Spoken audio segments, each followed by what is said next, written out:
Hey guys, welcome back to another video. Today we're talking about a commercial I did for Nanlight, how I did it, what was the idea process behind it, and why it was one of my favorite projects so far. Let's get into it.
So first of all, how do you like the new background? The studio is slowly coming together.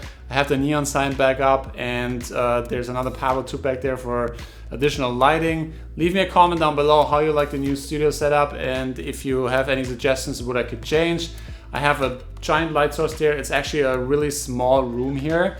I don't know if you could see really, but it's not the biggest. So I have a really thin light to key light me here. But yeah, let me know down in the comments what you think about the setup and let's get into the video.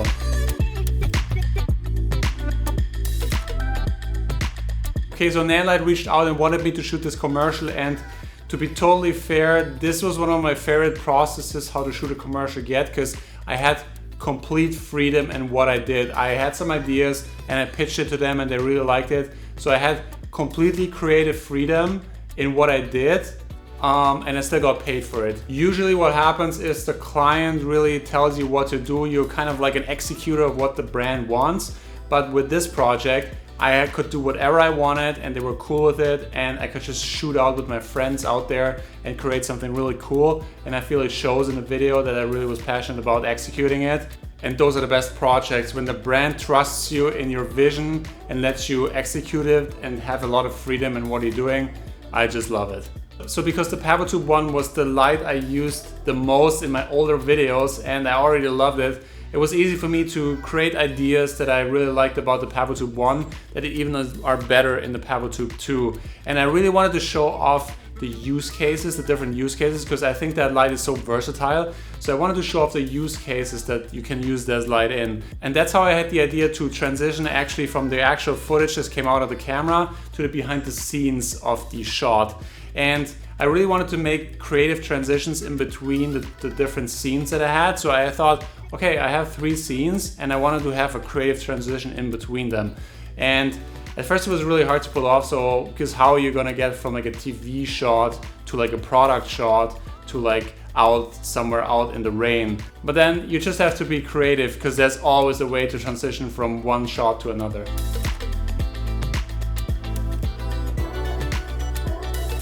So the first scene, the TV scene, I wanted to show off that the light has different effects, and I wanted to really do that in a creative way that the viewer doesn't expect what happened. And the light has that setting on it that simulates the light of a TV, and I really wanted to trick the audience into thinking that I'm actually watching TV and then revealing that it's only the light, which is kind of pretty funny and sucks the audience already in. And I also wanted to make sure that the audience know what the light is called. So I had a little pop-up title that describes the light and the brand name of the light so people know what they're actually watching. But then I had to transition kind of from this setting at home to like a product shot, because I'm really using this light for a lot of product shots, and I'm just like using the light as like a little lightsaber, and then just going over the product usually to highlight certain parts of the product that I'm shooting. And I was thinking, like, how can I transition from like the TV sequence to like a product sequence? And then that's where I had the idea to shoot a watch, because I had a watch on my wrist, and as I'm shooting the behind the scenes of the TV sequence, I kind of just zoomed in on my watch. I was the same watch that I was shooting, was I actually wearing. And then I kind of did that transition where I just punched in and had a little rotation transition. And then it worked perfectly with into the product shot. And yeah, the product shots were appearing, and then transition out of that to the behind the scenes again, because I started on the product, on the behind the scenes that the audience thinks it's actually just the product, and then just zooming out and then actually revealing me shooting at the behind the scenes, which is actually like a cool transition. I really like that. And it really shows off the behind the scenes and the use case of the light. Cutting from the product shot to the outdoor shot where it rains, because every light, depending on the size you get, comes in a different case. And you can even put it underwater in that case, because it's totally waterproof, not just water resistant. So you can actually use it in a pool or something if you put it in that little box that you can order separately, I think. But I had that and I just used it because it was raining so hard, and I just wanted to have like a showing off that little box there, like the waterproof casing, the waterproof housing it has. And I just had the idea to shoot in a total rainstorm in Vancouver. Not that unusual here. So I tried to simulate the lighting effect. So how I transitioned out of that, because I thought it was already dark outside. So the transition worked perfectly, because I just pushed the camera into the black backdrop that I was using for the product shot, and then I transitioned out from my jacket kind of, and then just revealing the scene of me setting up the light into a tree.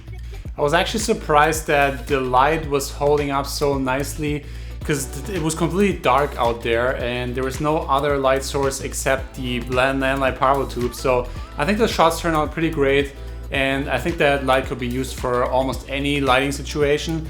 Of course, you might get like softer light with a bigger light source, but you can get away with it, especially if you're having close-up shots. I also managed to get some wider shots that look okay, but yeah, this light is good for anything, and I'm really happy how the shots turned out. And the last scene, I thought I'd show off another effect that it has, the fire effect. And it looked actually pretty realistic, but for this time I had to actually reshoot it, because at the beginning I had the setting too slow, so you really could see that it's kind of fake.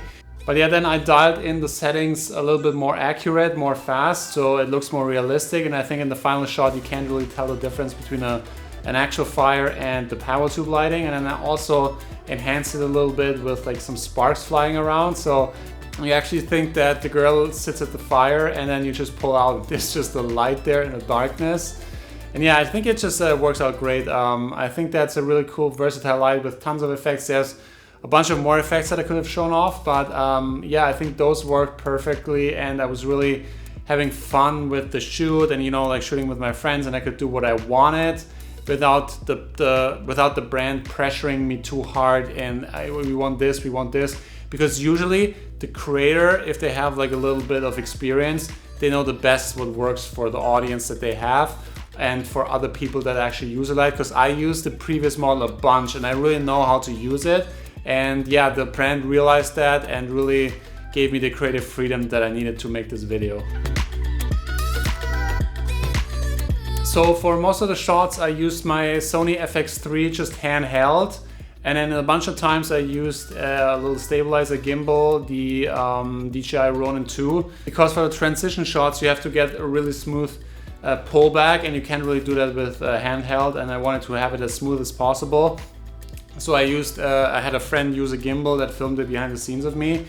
But other than that, I just used handheld. It works pretty well, and I think it's a pretty simple video, but it's just a lot of happens in the pre-production, and you just have to plan it right to make it look good. And then obviously the video really comes together with some sound effects. You really have to enhance the experience when using the sound effects, because I didn't actually record sound. So I used a bunch of post sound. I used my little recorder to record certain sounds, but then I also used Artlist. They have like a sound library you can pull sound effects from, and I used that. And sound effects are really important to really make your videos come to life more, and the sound is so important, evenly important, if not more important than the actual video. So that's it. Thanks so much for sticking around until the end of the video. I hope you learned something today. As always, a free and easy way to support the channel is hit that like button, and if you haven't subscribed, you might consider doing so. I'd really appreciate it. If you have any questions, shoot me a message on Instagram at sebpicmedia, and I will see you in the next video.